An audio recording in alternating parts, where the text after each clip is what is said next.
Good evening. Welcome to tonight's event, sponsored by the Religion and Public Life Program, or the RPLP.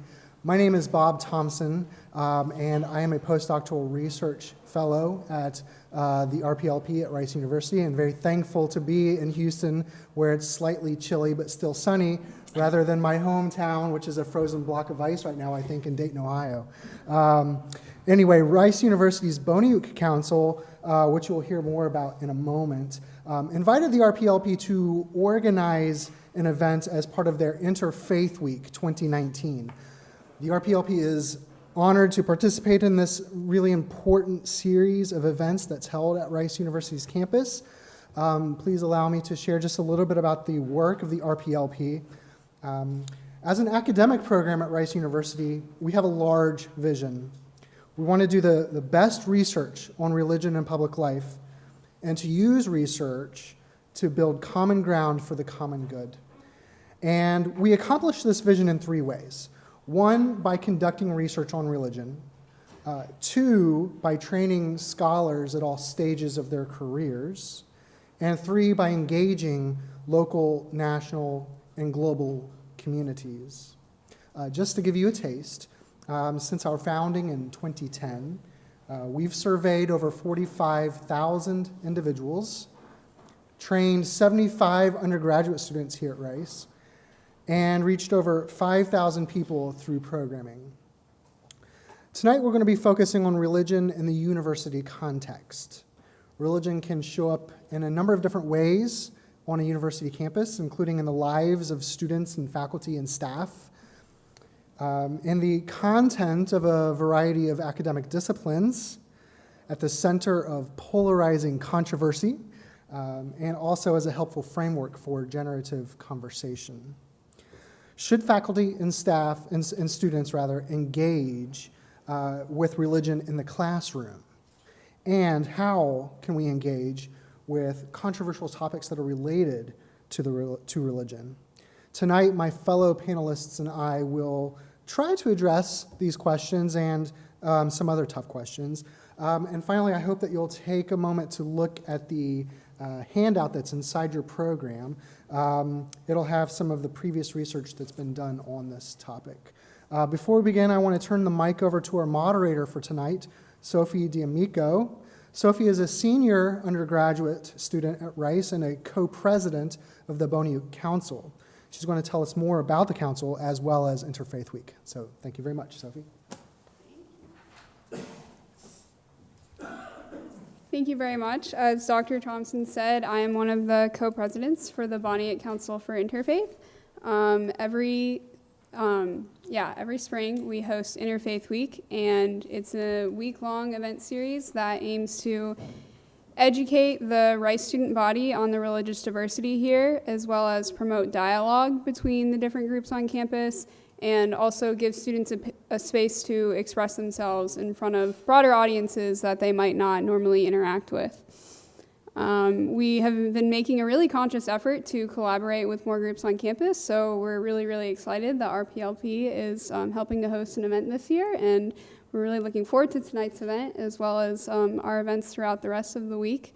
Notably, we have Sermon Slam tomorrow night, where undergraduates can basically give 5-minute spoken word performances on our yearly theme, and our theme this year is honor. So students get to talk about how their religious background and honor intersect in maybe a university context or just a growing up context, any way that affects them. We also have our banquet at the end of the week on Saturday. That will be in Farnsworth Pavilion at 5 p.m., and everyone's welcome to attend, where we'll wrap up a week long of really successful and exciting and new events. If you have any other questions, feel free to find me afterwards, and I can show you the complete schedule. Tonight, though, we will be directing questions towards our panelists that address religion on a university campus. First, we will be giving questions that the undergraduate fellows of the RPLP have written, and then we will open it up to questions from the audience.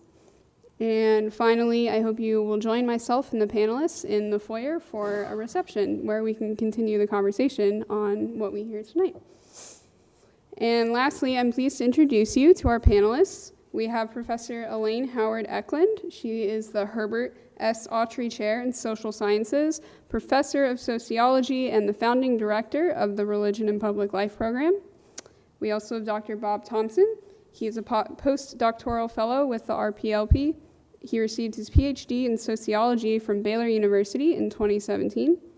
And lastly, we have Sharon Mehta, a graduate student fellow of the RPLP. She's a third-year graduate student in the Department of Sociology. Please join me in welcoming our panelists.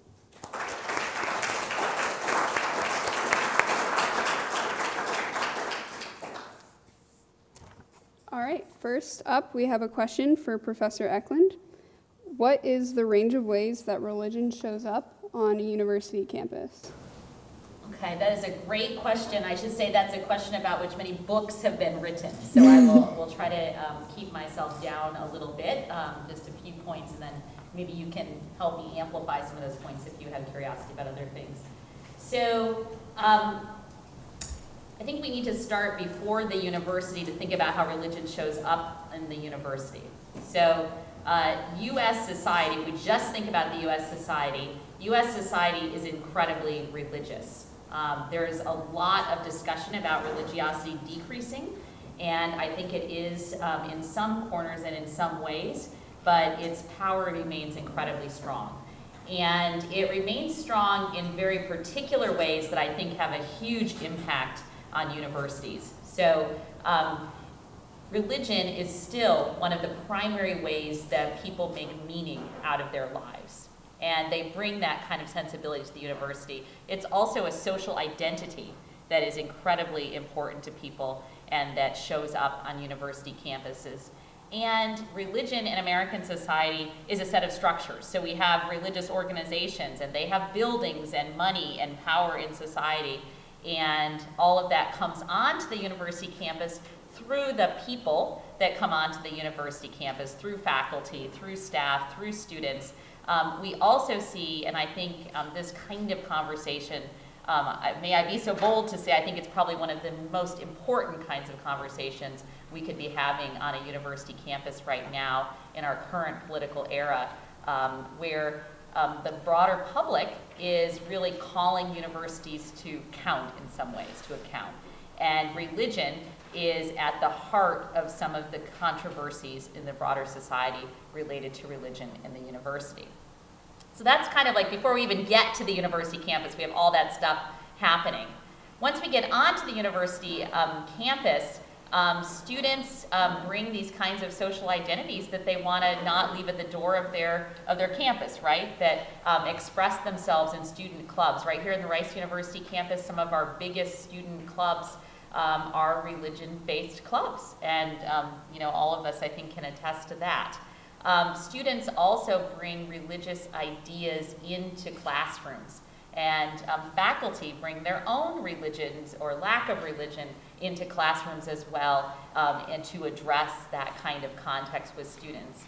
And we have within universities also concerns about funding and support from the public, a kind of backdrop of research that's happening, and that we think about religion in the context of the kind of other activities outside of teaching that are related to university life. Should I stop there, or should I go on here? You got more to say? All right, I think I'll stop there and let. Okay. Do you two want to add anything? You want to? I think that covers it. I think that. No, add something. Yeah. No, okay. We have several other questions. All right. Yeah. So this one is for the whole group. It seems that evangelical Christians have a lot of antipathy towards the university, with only 33% reporting that they trust their college professors. This reinforces the stereotype that evangelicals are anti-intellectual. What do you think are the implications of this pattern, and what do we know about what other religious groups think about the university? Should we go first? Okay. Well, in terms of research, we don't know a whole lot, but we're starting to learn more. So part of the research the RPLP under Elaine's leadership has completed is, among that is a survey that has been conducted of about 10,000 Americans, where we were able to ask a question to what extent do you trust, or to what extent do you have confidence in the leaders of a set of institutions, including colleges and universities? And the respondents could answer in a number of different ways. They could say, I have hardly any trust, or I have some trust, or I have a great deal of trust. And evangelical Protestants or conservative Protestants, they were the group that were most likely to express that they had hardly any, but it was only about 25%, right? It wasn't a terribly large number. And it wasn't much larger than other groups like mainline Protestants, Catholics, and even non-religious. They were all about 17% said that they had hardly any confidence in institutions. And there wasn't a very clean divide in terms of religion versus non-religion too. The group that was most likely to say that they had a great deal of confidence were Black Protestants. 21% said they had a great deal, which is even more than those who were non-religious. Only 15% said that there was not, that they had a great deal of confidence. We actually have some colleagues, David Johnson and Jared Pfeiffer, who've looked at this question in the recent past, and they have found that even net of controlling for like demographic factors, when you adjust those values, that there is still like a higher likelihood that evangelicals will say that they don't have as much confidence in higher education.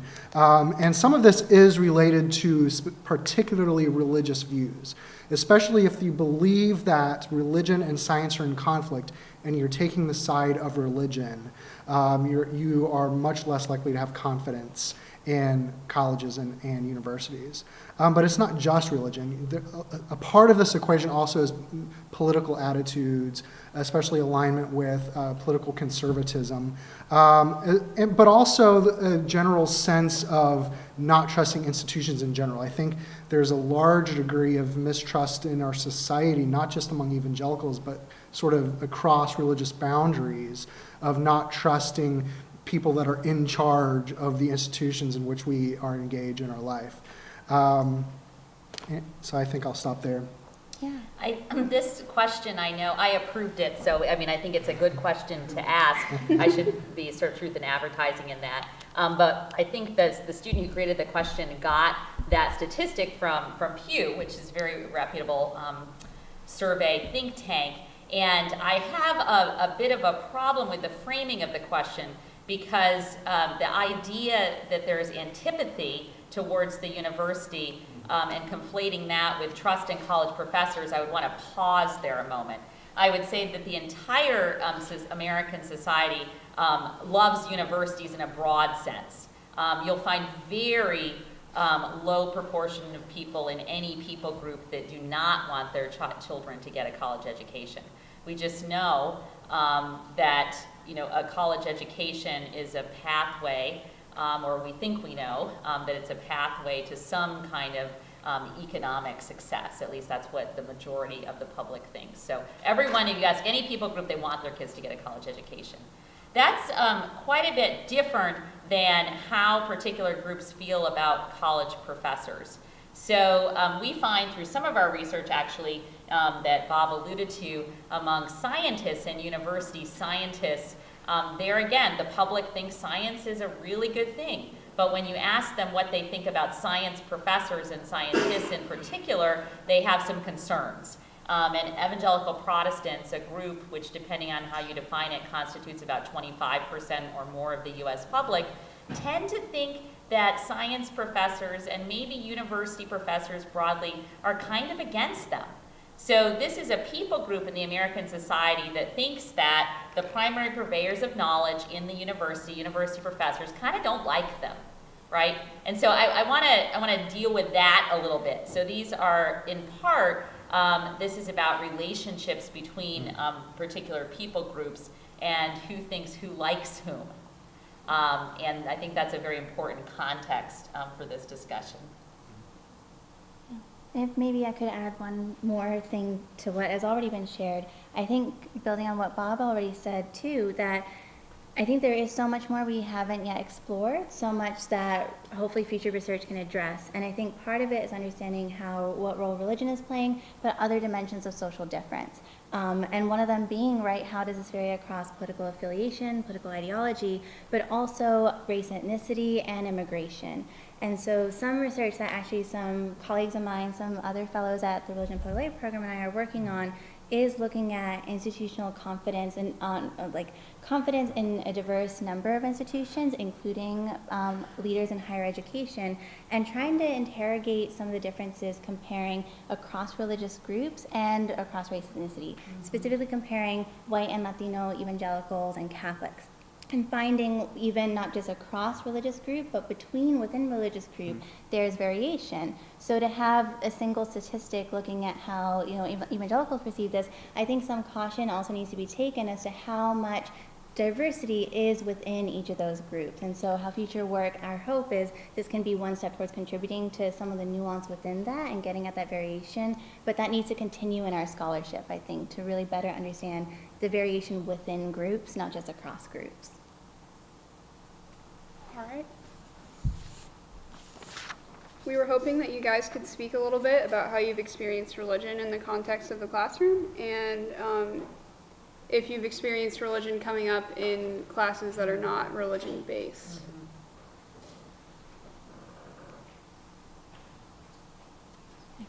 Okay, I'll start again. I'll speak from the experience of having taught introduction of sociology at a Christian university where I did my graduate work at Baylor. I have a firm conviction that religion is a major social institution that intersects almost every other facet of our social life, including family life, economic life, political life. So I do make it a point in a non-religion course, the introduction of sociology, to talk about religion for a good segment of the course. I feel morally convicted that we all should be doing that. But I also notice that religion kind of comes in very covertly at times, and it's because we as educators, but also students that come into our classroom, are approaching these topics of conversation with various worldview assumptions that we bring in, sometimes that are religiously motivated, other times politically motivated, and sometimes a combination of the two. So you'll see it come in like when you talk about the idea that humans are conditioned by certain social forces, that our outcomes are determined by things out of our control, things related to race, class, and gender, that, the ideas of meritocracy, that we can pull ourselves up by our bootstraps. Sometimes those ideas are deeply encoded by religious views and beliefs. So when those topics come up, we might be talking about social class in America, but we're also talking about religion to some degree because that's what undergirds some of those ideas. I also have seen it come up through reflection exercises because I was teaching at a college that had a Christian mission. Sometimes after class, I would ask them to reflect on a topic that we've talked about in the course, and you would see religion influencing the way they reflect on a topic. Again, maybe it was nothing to do with religion, but religion is kind of shaping everything about how they engage the world. It's almost like a master status, you would say, in sociology. It's the lens through which they just engage everything else in their social world. I would say that, my experience, of course, I was a student many, many years ago. Sadly, it's getting longer ago all the time. I think I'm now old enough to be the parent of most of my students, but hopefully it'll be a little before I can be the grandparent of students. But so in any case, my most recent experience base is the last 15 years that I've been a professor, and I would say that I've really evolved in my own thinking about this, and I would say students that religion has come up in different ways over time, so I'm going to speak from that experience base. And the stuff that I teach is the stuff that's at the heart of controversy. So I have taught classes on religion, I've taught classes on immigration, I've taught sections of classes on science acceptance in society, science and religion, race in American society, gender in American society internationally. I was at a doctor once, and I said, like, he said, like, oh, what do you do for your work? And I sort of said, I teach. And then he's like, what do you teach? And I said, like, all the things I just said to you. And he's like, wow, you like to just throw all the controversies on the table, don't you? So I do think, that's right in part, that the stuff we do as sociologists is very much, is thought by the broader public to be controversial, in part because it appears to have a moral valence. The kinds of opinions you have about the topics that we bring up appear to be born out of morality and to have moral consequences. And much of people's morality comes from their religious traditions. So I would say no matter what I've been teaching, religion has come up. It's come up through people bringing what they thought were religious perspectives to the table on sociological issues like immigration and gender. Views about marriage and who should be married or not be married, views about borders and who should be inside or outside of borders, what religious groups are authentically American and what religious groups are not authentically American. All of those things my students have taken a stake in that's been in part motivated by their religion. I would say that, here's the evolution part for me. I would say when I first started out teaching, I was very, very reticent to put my own religious location as a professor on the table. So I was very, fearful in some ways that my own religious location might have the kind of power and marginalize students. I would say that I've kind of evolved over time to talk a little bit about my own religious history in the classroom as a way of helping students see that it can be okay to talk about religion in the classroom. I do think that needs to be done very carefully, and as professors, no matter what our own religious identity is, we need to understand that we have a particular kind of power position in the university, and that even if students are saying that it's fine, really they're thinking, you're the person who gives me my grade and writes my letters of recommendation. And so they're wondering all the time if their location is okay, right? And if you're going to do something in your power position that is based out of their location rather than, in response to their intellectual merit and their work. So I think we have to be very, very careful as university professors what we say about ourselves and how that then has an impact on the culture of the classroom. I'm happy to talk more about that if you want to talk about that later. I have some more thoughts. But Maybe to add, I think one reason, as a current student, much of my perspectives stem very much from the student lens, the classrooms I've been in, and the ways in which religion has sometimes come up, but I'd say more often not come up. So definitely in taking sociology of religion courses, even theory courses, where certain seminal scholars interface with religion, that's a key way in terms of course content it's come up. But I'd also need to share that my path to sociology is perhaps a little less conventional than most. As an undergrad, I pursued a degree in chemistry and was in a department similar to Rice. It was a very small liberal arts school, but even smaller than Rice. The undergraduate population was only about 1,300, so significantly smaller than Rice.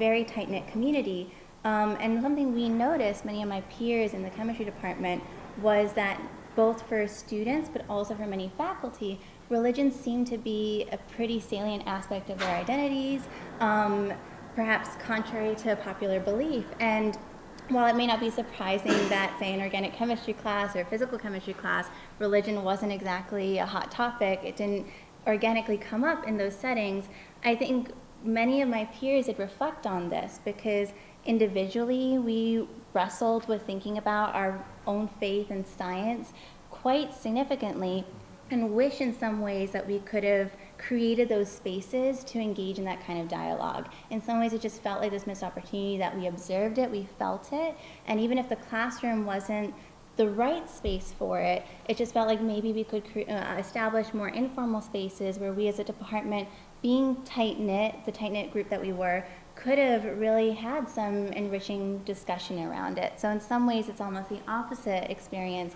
that I've seen the absence of it in discussion, but I wouldn't say like it was still a present part of our experience, something we noticed and observed. So for me, it just amplifies the importance of maybe not shying away from it, but stepping into it, because of what benefits could emerge from it when you actually do have civil conversation, but meaningful conversation. I think we should say as a team with the Religion Public Life program, we've also spent quite a bit of time studying what university professors and particular science professors think about religion, and over the years we've asked them how religion comes up in the classroom, so that might be relevant to this conversation as well and amplify Sharon's point a little bit. Anytime the science seems to have some implication for who God is or the uniqueness of humans, students in science classrooms or in their mind, there's a section of students or a sector of students who are thinking about religion, right? And the kind of impact that science has on their religion, and that religion might have in how they interpret science, or the kinds of moral questions science raises. I think it's important for students to know that our team together has surveyed 22,000 scientists across 8 different nations. So this is probably the area of research where we have the deepest bench. And scientists themselves are coming from a lot of different places religiously. I think maybe we'll get a chance to talk about that a little bit later. But certainly they have religious lives, and I think that's important for the broader public to know and for their students even to know under certain conditions. Awesome. So does that answer your question? You just say no. You're now riffing, and that does not answer my question anymore. Yeah, no, this was great, and you were like, sorry, I was like, well, I got into into a whole other one. talk there. I was going to start giving a research talk about our studies. Yeah, sorry. I think we started to scrape the surface of this next one, which I'm excited about. Yes. So given the current political climate, religion's linked to a number of difficult issues such as immigration or reproductive rights or same-sex marriage, all of that stuff. What advice do you have on how to navigate these conversations on these topics, and whether those conversations are between like peers or faculty and peers, or even just among faculty? After you. Well, maybe to begin, I would actually take a step back and say before even answering how to navigate it, I would just make the case that we should navigate it. And I don't think that's a small point. And I'd say that in part because I was recently talking to Dr. Eklund that at a recent conference, there was a seminar I went to, a session on teaching sociology of religion that I attended, which was really interesting. It was great, a lot of discussion from some great faculty about just how they approach this topic in the classroom. And I asked a question of how they do this, right? How do you in the classroom engage with contemporary debates which are likely to surface when you are discussing religion? And the answer really surprised me that they simply don't. They choose not to. They don't integrate discussions with news articles. If it comes up in the classroom, they try to defer back to the readings as much as possible, and they just realize that it can become, when you have these hot button issues, if it's not facilitated in the right way, I understand the concern of not wanting to get it to get out of hand, but that the response was simply to just not engage. And I think, I don't want to speak for others, but I think all of us on this panel share that we should step into it and we shouldn't shy away from it. And one way, at least in thinking about how to navigate from my perspective, is often the challenge with tackling issues that are so massive, when we think of issues like immigration or reproductive justice, they can be very polarizing, but often what gets lost in the political rhetoric are the human faces and the human stories and the narratives. And so sometimes I think the more you can personalize these really large issues, whether through having a news article you read together and discuss in class, or an op-ed, or even a documentary, something to centralize, concretize the conversation in specific ways and use that as a jumping off point. I think it brings a way of humanizing these issues in ways that I think often gets lost in the political rhetoric, but also takes the abstract down into a more manageable, more concrete way that then can, with the facilitation of a faculty member, right, can lead to, I think, some really rich discussion. So that's one idea of how to navigate it. I agree with Sharon very much. I do think it's dangerous for our relationship with our students, and also, frankly, our relationship with society when people come onto university campuses and we just don't have a place for intelligent or civil conversation about religion.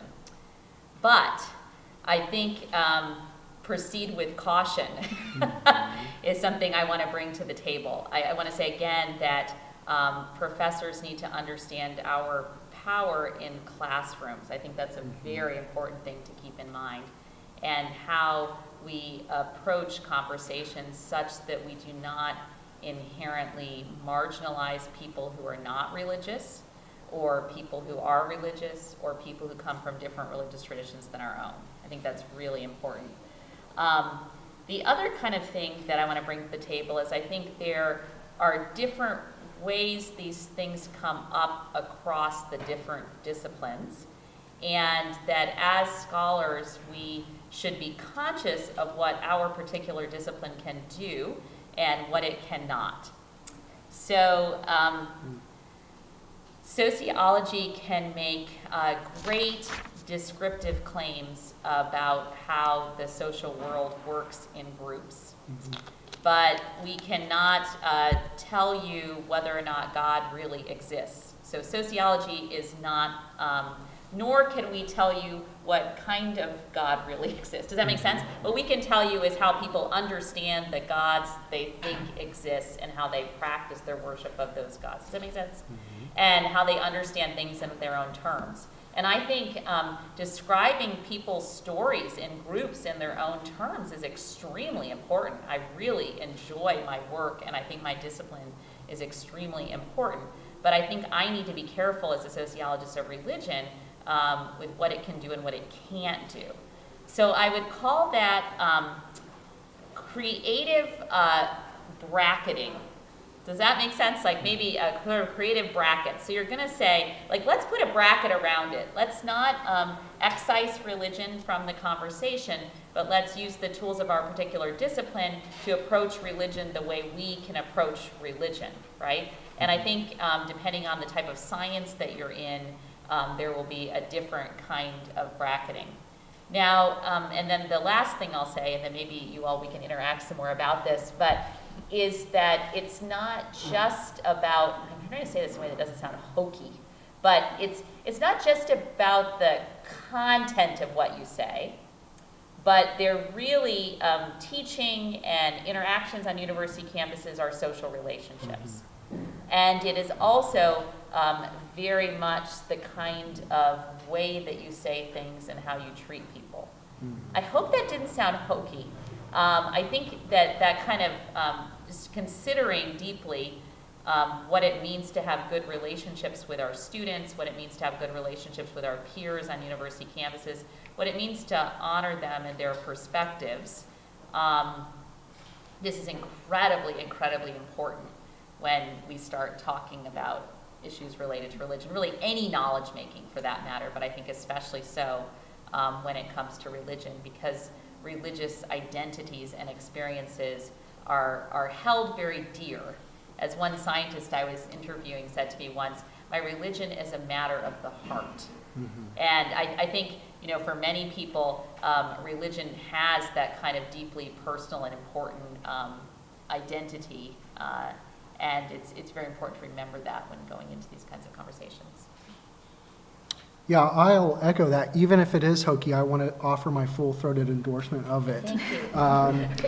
Learning does I felt like I was happen saying, in like, just be community. nice or something, but Right. I think it's so much more than that. Yeah, I don't mean it like that. Yeah. Right. I think, the tension that we have as educators is that we want to, we don't want to compromise the intellectual merits of the material we teach, but I do think we need to be sensitive to the moral contours of the issues, right? Because the part about it being so deeply felt is we do know from cognitive science and social psychology that morality is something that is very visceral, right? We do develop these logics to justify the way we feel about morality, but We as human beings, we just have this sort of felt sense of what's right and wrong in the world, and that gets mapped onto these issues, and we put the religious language on top of these issues that come from a deep place of morality. What advice I would give, I think it behooves us to be preemptive and to anticipate the issues that are going to come up that have moral implications and to devote time to it. I think we, as educators, sometimes need to do our homework and try to understand what's at stake in terms of the moral feelings that students have. And, you know, we can also ask advice from other educators who have successfully navigated this terrain in front of us, right? So I think we have resources that we should draw upon. I also think that, just to echo this relational note that's being strung here, it can mean a lot to a student, I think, if you are sensitive and you model this sort of openness to a variety of perspectives. Students, I think, respond better if they don't feel like they're being forced to believe something that they don't believe. And in fact, I think a more dogmatic or aggressive approach to these kinds of issues can backfire a lot of times. The individual student might shut down, or it might reinforce sort of commitment to political narratives and activity that kind of work against what you're trying to accomplish. So there's that threat. The tension then is that coercion can backfire, so I think you want to meet students where they're at. You know, plant a seed, even if it doesn't sprout during your course, it might sprout later on. And evaluate them for sure on their learning, right, on the demonstration of learning, but try not to evaluate them on their personal beliefs. I don't know, that's the tension I think that we have to navigate. There's also a sense where, I guess this is related to the relational note we're playing here, Bob, but there is a sense where we have to have a humility about our own knowledge making, even as we become more seasoned as academics, right? And our students' social locations and social histories bring whole new pieces of knowledge to the table, right? That intersect with what we already know, because we're never just disembodied minds, right? We come to knowledge making with a whole social location and social identity. And I'm thinking about, you know, some of the things that my students have taught me, and some of the things that other faculty have taught me. And I would say that, you know, as a sociologist of religion, I was intellectually raised to know some about a lot of religious traditions. But I think being on a university campus and doing the kinds of studies we've done with scientists has taught me more about the varieties of atheism that are out there than I knew before I started. And so that has been really deeply humbling for me, you know, as a person who has a religious background myself and has really made it her business to try to find out more about religious traditions outside my own, both from a professional and personal standpoint. It's been really humbling and sort of change-making to say, wow, there are really different approaches to being at the social location of being an atheist, and what that might mean for how I teach sociology of religion. Okay, so maybe taking a step back a little bit, we've been talking about students in general, but Professor Eklund, could you tell us about specifically the religious characteristics of Rice students? Yes, I need to honor the Banyak Institute and the Banyak Council, because actually when I was with the Banyak Institute for a season, I partnered to do a survey of the Rice University campus, and so I brought some numbers anticipating that you might ask this question. Yes, I brought a couple of numbers. Laura Johnson, who worked with the Banyak Institute, and I did a survey of the Rice University campus in 2015. And Rice is a really interesting place religiously among the student population. So we did pretty well for survey research. We got a little over 50% of students to respond.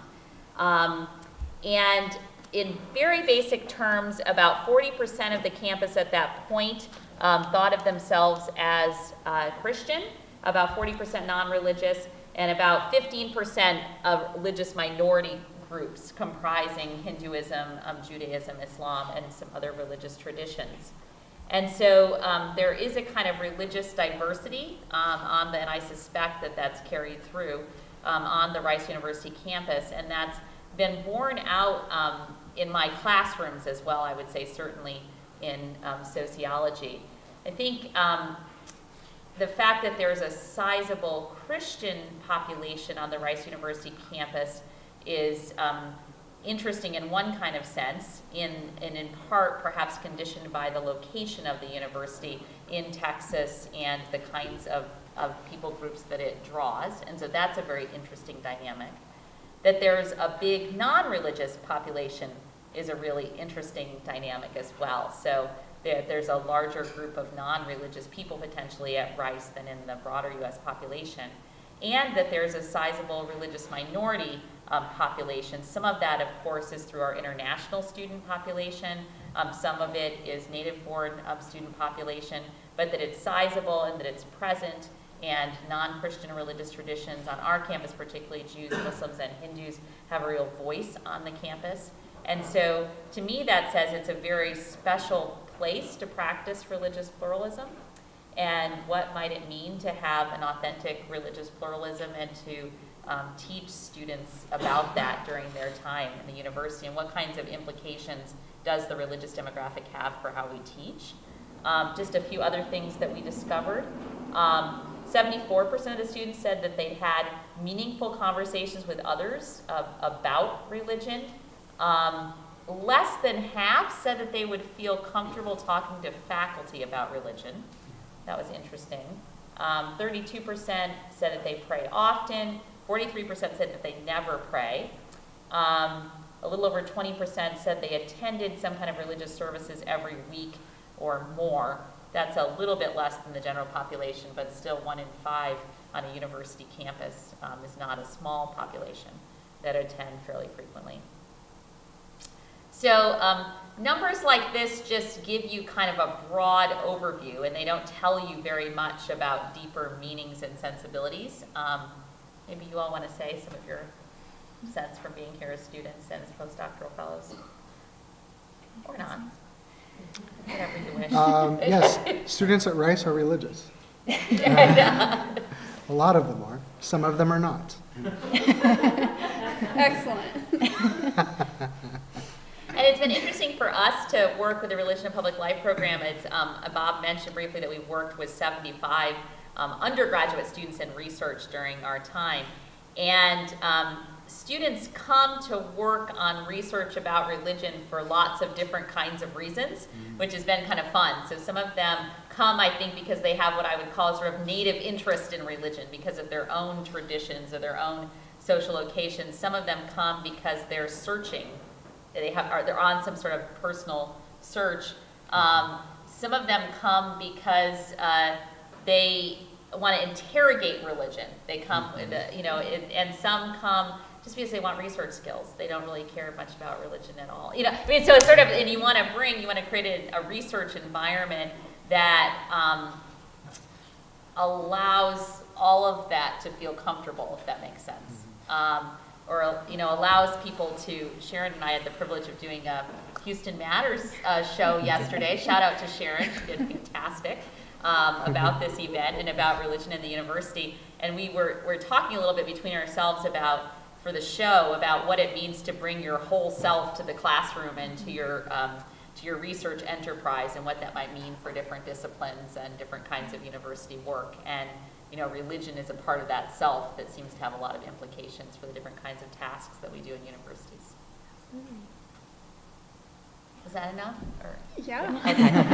Okay. I'm hoping the group is thinking of lots of good questions, and then we can just get it really. Yeah, for sure. Yeah. This is another one that we've hit on a little bit, but Professor Eklund, you've done a lot of work with science and religion.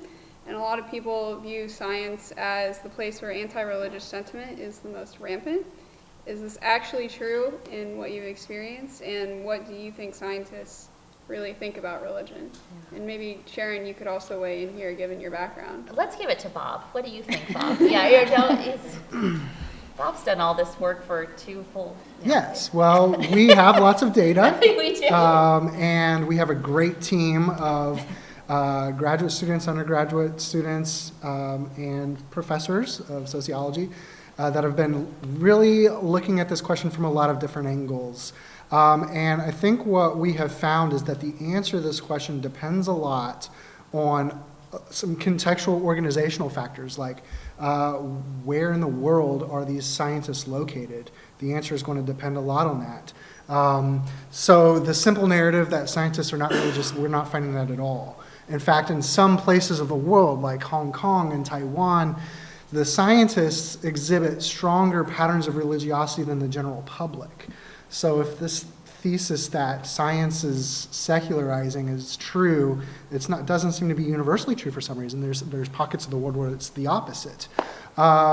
We find that more scientists than you would think are religiously affiliated, attend religious services frequently, pray frequently, and even atheists that identify as, even scientists that identify as atheists still engage religion more often than you would think. Some of them have spouses that are religious. Some of them still pray, even if they identify as atheists or agnostic.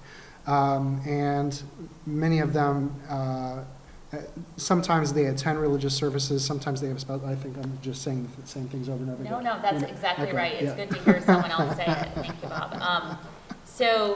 It's funny, this narrative that scientists are all anti-religious has striking resilience in the public.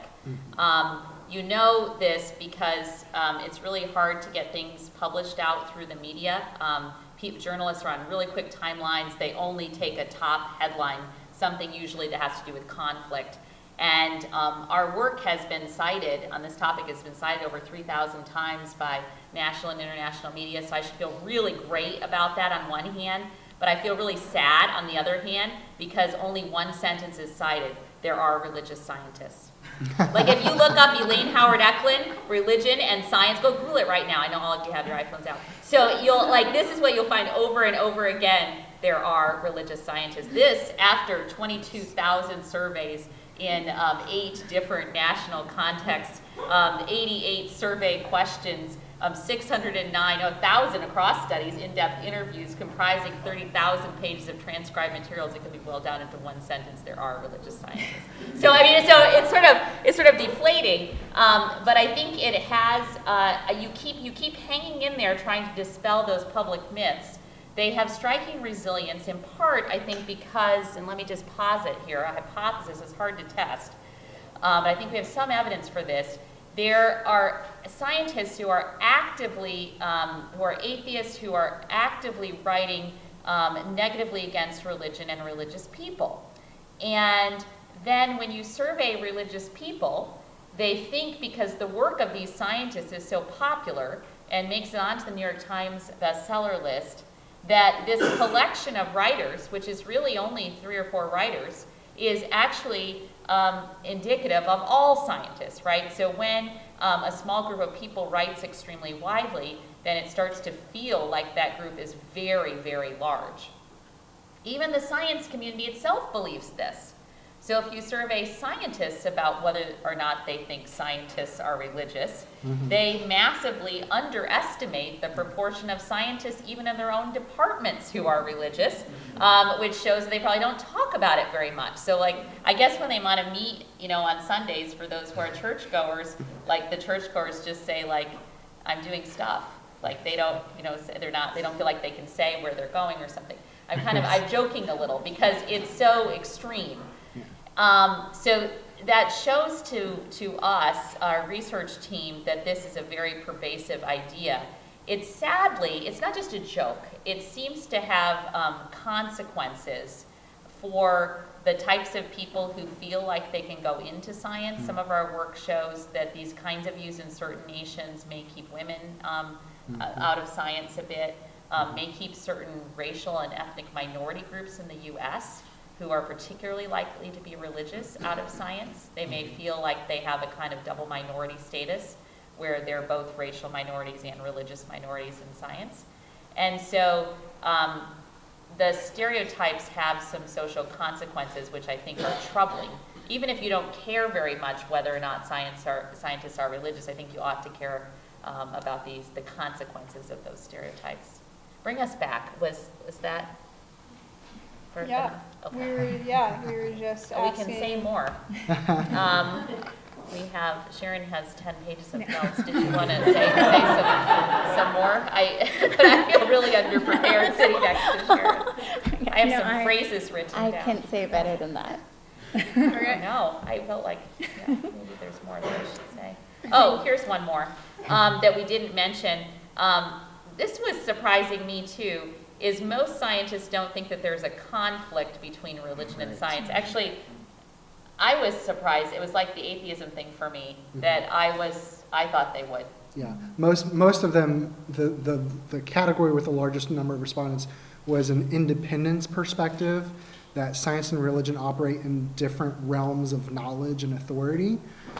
Sort of the Stephen Jay Gould, if you're familiar with that, the non-overlapping magisteria thought, that religion and science are kind of equal partners of their own authoritative realms, and never will they intersect.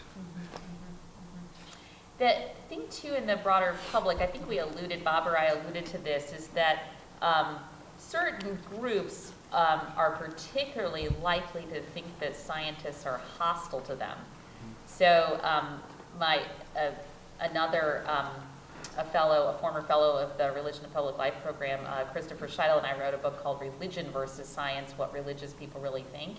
And what was surprising to us in some ways, given public stereotypes, is that really most Americans think science is a good thing, think our world is better if science and technology increase, would be fine if their child married or partnered with a scientist. That's like the creme de la creme of low social distance. Like, it's one thing to be okay with a person being a neighbor, but to invite the person into the family, like that's a different kind of matter. And so we use that question a lot. And in general, the public's like, yay, a scientist, you know. But the issue there we found is that certain social groups think that scientists don't like them. And then even we ask the question even more strongly, like, do you think this group is hostile to you? And 36% of evangelical Christians actually think that scientists are hostile to them. And so there's, you know more about the cognitive psychology and social psychology literature than I do, Bob, but it's my sense that when you think a group is hostile to you, then that's a non-starter. Right. Yeah, that's a real non-starter relationally. So, that may have some real barriers for people. Yeah, we also do some research. Dan Bolger has led a study on the religious transitions of scientists, so really trying to understand, to the degree that scientists are non-religious, why do they enter science as a religious or non-religious person? What are the factors in their own words that they say led them away from religion? And what we found is the most powerful predictor of whether a scientist is religious or not is whether they were religious at 16, which suggests to us that it's the people who are non-religious at 16 who are self-sorting them into science. And there are probably some reasons for that that are completely unrelated to origins of the universe or providing an alternative explanation. One of those could be science could provide a sense of purpose in a person's life. So that's a very deeply felt moral part of a person's life, is feeling that they have a sense of purpose or worth in the world, and that's something that science can provide. Purpose is one of those things that's collectively, defined and created. If we feel like we're contributing to something larger than ourselves, then it gives us motivation to continue doing it. It's related to well-being and happiness, and science can do that. You feel like you're contributing to society because you're entering into science. So it's not necessarily because you believe that the universe is 14 trillion or billion years old, something on that magnitude, versus 6,000 years. It's not a belief thing. It's a felt conviction of purpose, right? So science can do that too. Awesome. Okay. In the interest of time, one very quick last question for Sharon. You have experience working to foster interfaith dialogue. Why is interfaith dialogue important, and what can Rice students do to foster dialogue between groups of different faith? It's such an important question with very little Again, time. I know, I'm so sorry. Sentences, Yes. yes. So why is it important? It is so incredibly important, and part of the reason is because what interfaith dialogue affords is structured opportunities to engage across lines of difference that without those structured opportunities aren't in and of themselves going to happen. And what it really allows is when engaging in dialogue with someone of a different religious tradition or not, of like who isn't religious in any way that we measure it or might conceptualize it, it affords a means of understanding how individuals live their faith and experience it, and takes us beyond the theology, but really the lived experience of it. And I think the moment, again, going back to what we were talking about earlier about the relational aspect, the moment you can personalize it, understand where people are coming from, how they live it, how they engage with it, it allows a whole other level of being able to build interpersonal relationships, figure out, navigate similarities across difference, but also then have the foundation to engage with difficult conversations and talk about the conflict, talk about the challenges. So without that relationship building and that opportunity to engage with one another deeply, we're missing a whole other level of understanding what it means to be religious outside of just scripture, outside of just the systems of belief, but how it really affects people's everyday lives. And in the process of doing that, it helps break down so many barriers and misconceptions that we may have about others we may perceive as other, even in ways we may not realize. And definitely, I think within the scope of my work, that's something I'm trying to examine by understanding the lived experiences of some minority religious communities, particularly Muslim and Sikh Americans, among whom there's so many misconceptions that pervade as we understand and observe in the current climate of Islamophobia. But as we already discussed, I think there's a lot of misunderstanding around many Christian communities, with evangelicals in particular. I think there's a lot still of misconceptions that abound, and until we get to understand each other better and converse, we're never really going to begin to break some of that down. And it just affords opportunities to challenge your own assumptions.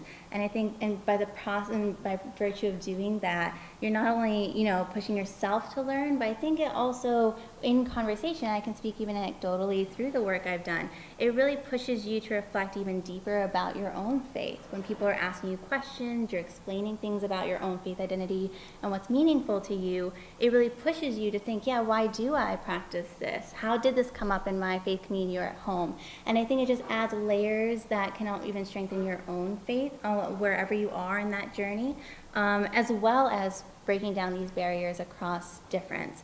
And I know part of this conversation, right, is the importance of dialogue, but also how do we have this dialogue, right? How do we create opportunities? And I think that's the first step. I think, as we know from the demographics at Rice, campuses like Rice are very religiously diverse, and yet I don't think just by virtue of the presence of that diversity we can assume these conversations are happening. So I think the first step is definitely to create those spaces, create those opportunities by conversations like this. But going further, I think this is an ongoing process. Dialogue is not just a one-time thing that you can get together, get to know each other, and end it. It has to be an ongoing process. And so I think the more we can create structures where we have this, there's that continuity. Before I began graduate school, I did a lot of work in Philadelphia, where I'm from, at the Interfaith Center of Greater Philadelphia, and so many other programs center on this model, whether it's their Walking the Walk program, which is centered for high school students, or other initiatives like Visionary Women, where they bring diverse cohorts of women across generation, where over the scope of an entire year, they might meet weekly, bi-weekly, monthly. There's that consistency that the more you get to know each other, the deeper those relationships become, and then the more you're really able to engage in that kind of dialogue. So I think especially at a space like a campus where we're here all through the academic year, we have that opportunity to keep these conversations going. And yeah, maybe one last piece that builds into that, how do we do this? I think so much with dialogue, it doesn't just stop with the discussion. It also, I think, goes so hand in hand with action. So I think there's so much interfaith work that occurs that is coupled with service learning. So I think the more you bring people of diverse faiths or of non-faith together, working towards a common goal. I think there's also the that organically affords opportunities to connect across lines of difference, to engage and build those lasting relationships while, again, working towards common goals. So I think those are like a few ways to think about it, but also part of the reasons why I would argue it's so important. And can I just add to that? I think for a lot of students, the college campus is the first time that they're encountering religious diversity, religious others. And I think it's a lot easier to say in the abstract that you value something like tolerance or inclusion, but when you ask people about their feelings about specific groups, you see a lot different answers. So it is that getting together is important. I think Sharon is right on that it's more than just talking. It's about engaging in a common goal that sort of breaks down those barriers, breaks down those stereotypes, and allows people to kind of see each other as, fully human others. That's great. That's great. And now we want to move to their questions, right? Yeah. Okay. Time for All right. questions from the audience. What's our mic system? I Do we think have? we got Okay. Michael Great. over there. Yeah.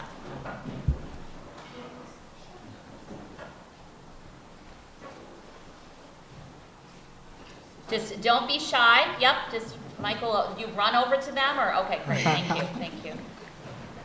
I remember you were saying something about how in like a classroom setting, it's really important for professors to be like very careful how they like pitch their, I guess, you said like religious location. Yeah. And then you said, I think that a lot of times it's like really difficult to talk about these controversial topics because there's so much morality tied into that. So I'm just curious, like from your experience, how you found to like still maneuver that field and open that discussion while trying to avoid that like I am right, or this is good, or this is right sort of like mindset. It's really, really hard. I feel like it's something we should, sit down over coffee and talk about. I mean, it's such a hard thing to think about and do well. I found it more helpful to talk about the kinds of organizations I participate in. So my own background and present social location is as a Christian, and so I find it easier, I think, to talk about being involved in a church than I do to say, okay, I am a Christian. Like, what does that mean to people? There's so many different versions of what that means. There's such a political valence potentially to it. And so I find that that's sort of easier for people to receive, is to say, okay, I'm part of these organizations, and let's talk about the kind of meaning that has. I also want to make it very clear to students when I'm teaching the relevance that your own religious identity has and the relevance that it doesn't have. Does that make sense? So I got this from my scientist colleagues. I'm not sure that my natural science colleagues necessarily practice a different kind of science based on the religious location they have. There's sort of particular tools for the scientific method. Now, interpretation of the implications of particular kinds of scientific findings, I think then there is potentially some moral difference dependent on the science. But the use of the tools, I think, is relatively consistent. So I try very hard to think through with students, like what are sociology tools good for, and what aren't they very good for at all? Does that make sense? So you want to say, like, gosh, that's a great question, but it's not one that we can exactly answer with these kinds of tools. And can I also just Yeah, add? sure.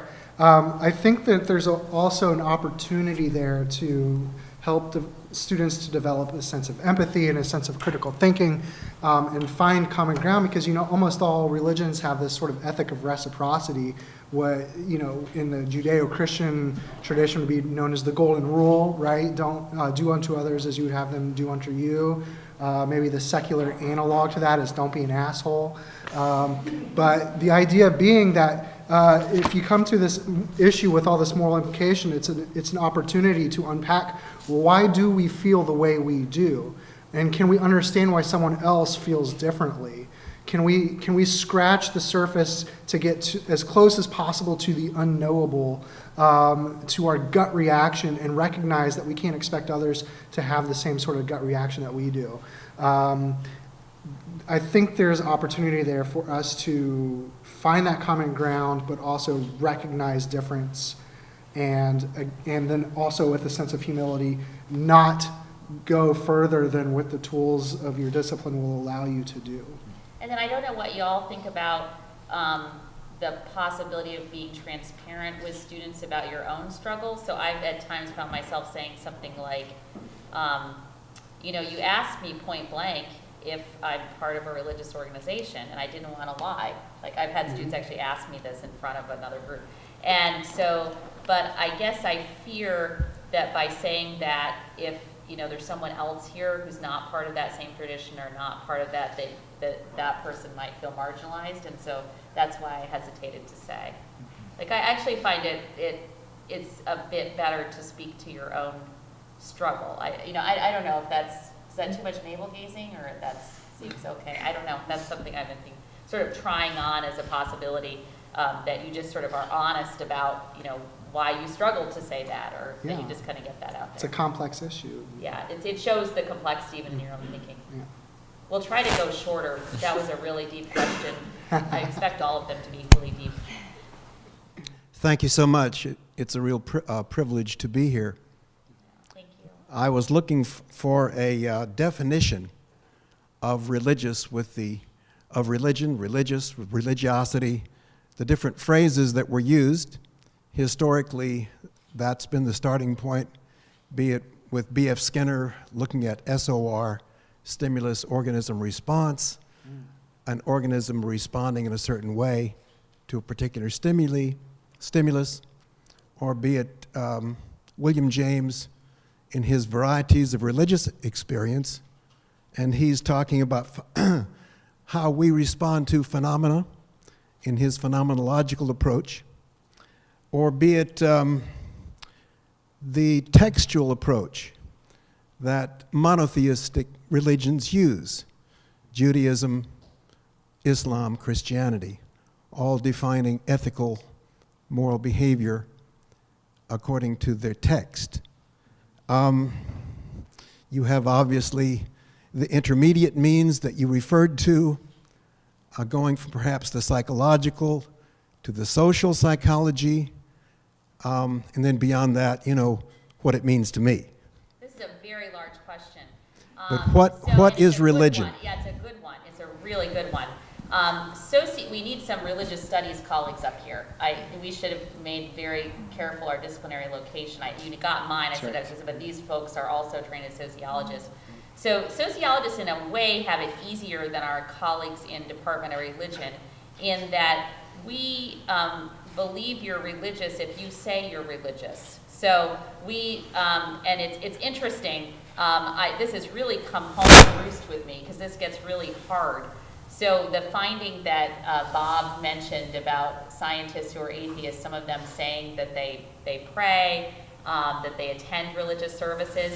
So our team has published some of that research and gotten some really funny reviews to it, where actually reviewers say, like, well, that's not religion. Right. Like, that's not right. They shouldn't pray. Who are they praying to? It's sort of like snarkiness in the reviews. And we're like, well, that's what they said. We asked them, that's what they said. So, and that's kind of what we're trying to do as sociologists, is to allow people to define things in their own terms. And I would say, with particular attention to how it shows up in social groups. So sociologists are very interested in the group level behaviors and the public consequences of things that people say are religion. If you have a religion of one that doesn't seem to have much consequence for any kind of social relationship, then it's not that that's not important to you as a person. I would want to acknowledge that, but that's not something our discipline is so concerned about, because we want our tools our best to study the social group. So that's not to evade the question. I think it's an incredibly important question, which historians and scholars of religion have taken up definitionally in much more robust ways than sociologists of religion have, and we tend to rely on those different kinds of understandings. That said, you have to know what you're studying to study it. So practically, we tend to think about religion in terms of identities, so the various kinds of identities that people have that they say are religious, the kinds of practices that collections of people say are religious practices, and the kind of beliefs that people have in different societies. So ours often is a very phenomenological approach. Yeah.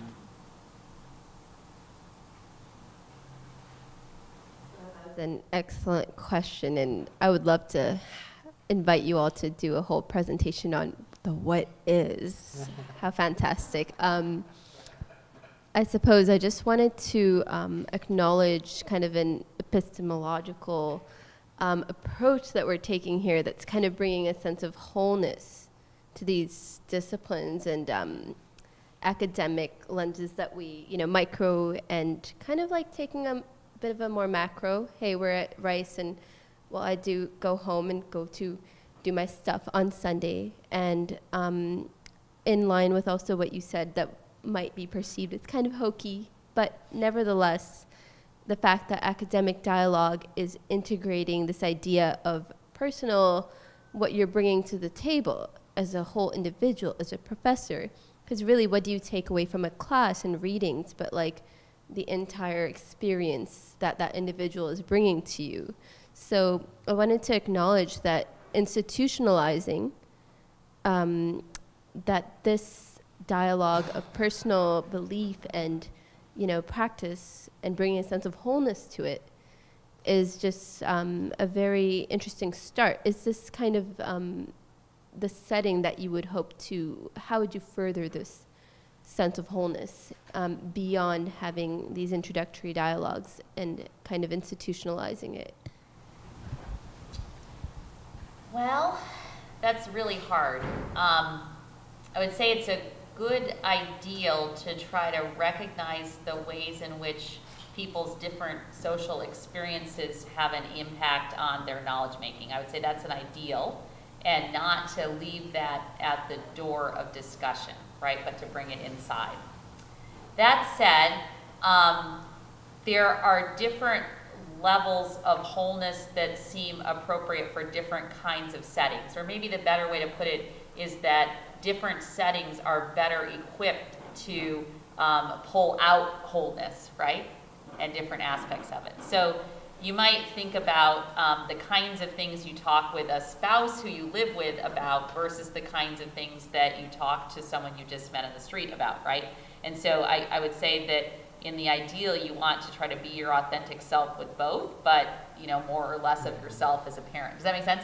So I think that there are different levels of things that are happening in universities too, and we have starting places and ending places. Does that make any sense or no? No. You say something so. real. Yeah, say something. Yeah, more. Yeah. If you. Yeah, I think so. I think that speaks more to again maybe having different sides of yourself in different spaces. I think there is something critical to be about, perhaps, of having certain discussions and being just very conscious of the spaces we're having them in, and perhaps where we're not having them in. And so is there something to be said about keeping conversations like this somewhat insular to university campuses? I can see pros and cons. Certainly, I think there are organizations and spaces that try to actively engage with communities across sectors.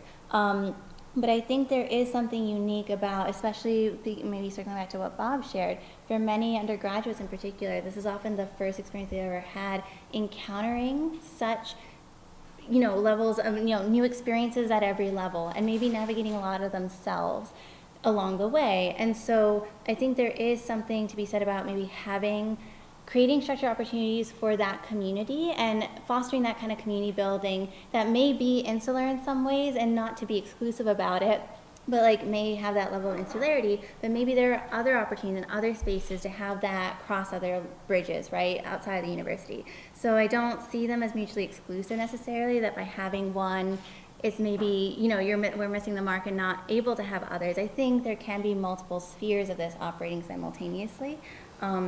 But that's just my sense. I think there is a particular role of having this at a university campus, and also thinking of the ripple effects that could have by having these with college students who, as they, advance past their degrees, they end up in diverse sectors, public sector, private sector. They're going to take these conversations, these experiences with them everywhere they go, and just the ripple effects that could have. We just, in some ways, as social scientists, it's a struggle because we can't necessarily measure that, but I would like to believe that that potential is there. So, I don't know that that answers your question, but I just see that this is made one piece of a bigger puzzle. Yeah, you had a question there. Just real quick, I may or may not understand precisely what you mean, but I will say that the field of sociology has quite a bit of literature on performativity of the self. Much of it is descriptive and at times theoretical, but much less of it is normative, and I think intentionally so. So we don't want to dictate that a person should bring their whole selves to every social sphere that they encounter. I think as educators, our goal is to facilitate a safe space in which significant learning takes place. And if that means making a safe place where we can have religious dialogue without wanting to rip our throats out, that's the goal of the educator, I think, sometimes. Thank you guys again for being here and sharing your research and how that's taken a role in your professional careers, but also sociologically how we interact with one another. My question is, how do you feel that media has portrayed the relationship between religion and the university? Easy Target being the God's Not Dead series. Do you feel like that accurately presents what you guys have found in your research? Do you believe that that has had a positive effect on perspective, negative effect? Just what does your research, if anything, say about those kind of things in the media? I've done a little bit of work on religion in the media, not necessarily higher education and religion in the media, but a lot of it depends on the media that you're consuming, right? So, like for instance, there's this common discussion about red Facebook versus blue Facebook. What you're seeing on Facebook depends on who you click as a like, right? So you're going to be seeing different kinds of orientations towards religion. Some discourse in media about religion reflects the span of political ideology, I think, right? And some of it is very much from a priestly perspective of wanting to guard the sort of Christian heritage of the nation, and where we see institutions like higher education doing damaging things like liberalizing students, it's seen in a very negative light. But there are other advantages, right? And especially when we talk about how religion enters the classroom among people representing minority faiths or racial and ethnic minorities, religion operates in a whole different way, and I think that gets portrayed in the media often as well. It depends on who you're looking at to see what the message is going to be. Our media form is short now. It's shorter and shorter, right? So there's less commitment to long form media, and there's more channeling of media. So we have closed social networks of media, right? We channel our own media. And so it's very hard to get exposure then to media views that do not reinforce what you have already. And so those are two kinds of contexts which have a huge impact on then how students show up to the university, and they're expecting the university to be particular kinds of things, yes. Right? Yeah. They're expecting professors to be pretty universally against religion. They're expecting science professors in particular to be against. They sort of have certain kinds of expectations, I think, which are fed by particular kinds of media framing, and then that makes the task of the university hard. But I also think even more important, right, to try to bring in people groups who don't feel they're welcome, to try to expose people to things which breaks down stereotypes, using research to try to get them interested in science to try to get, sort of, so I think our task then becomes more important, and we have to be even more vigilant about not unintentionally marginalizing certain groups.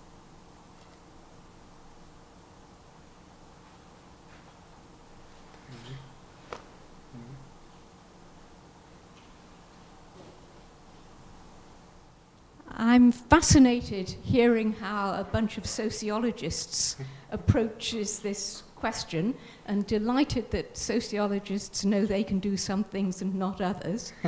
I would really like to have a reflection from you on what are the dimensions of this issue that, as sociologists, you have not addressed and cannot address, but really need to be addressed.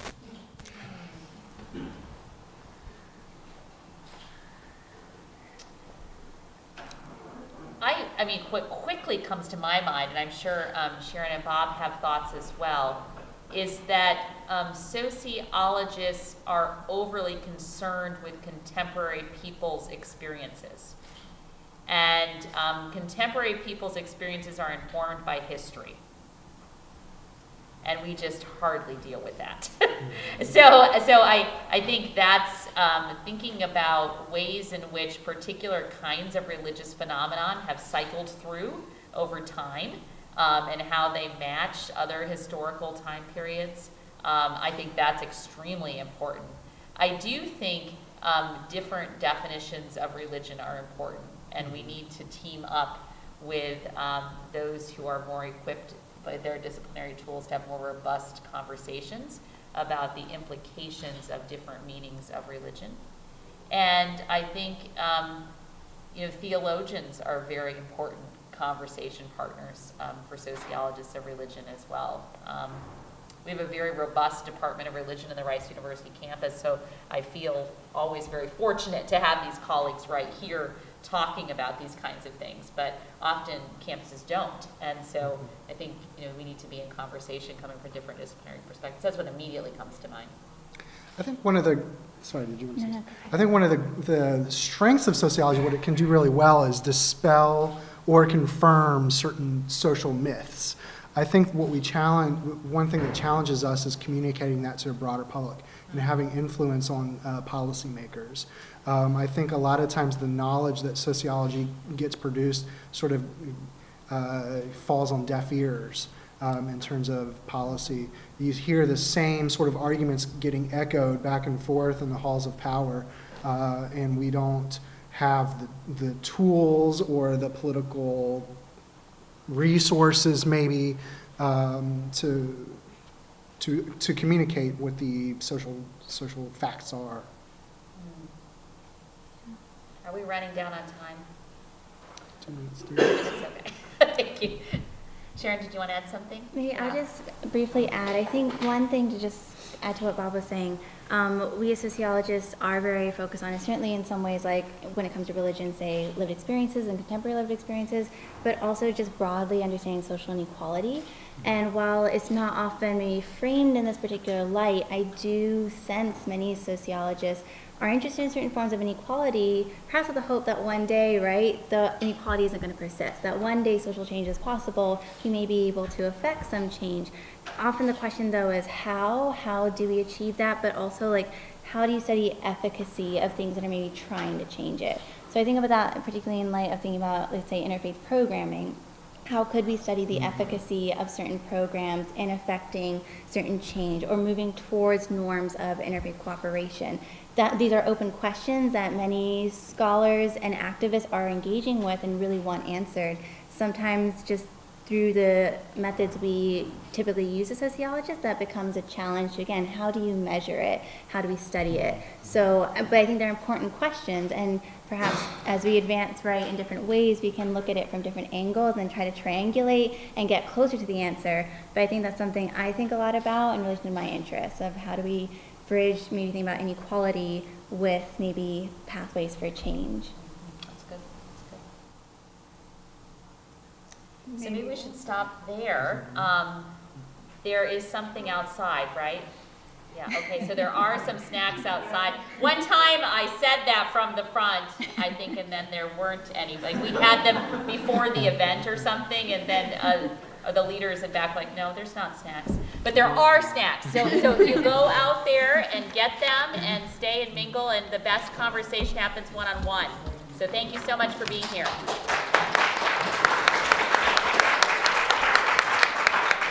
Thank you so much.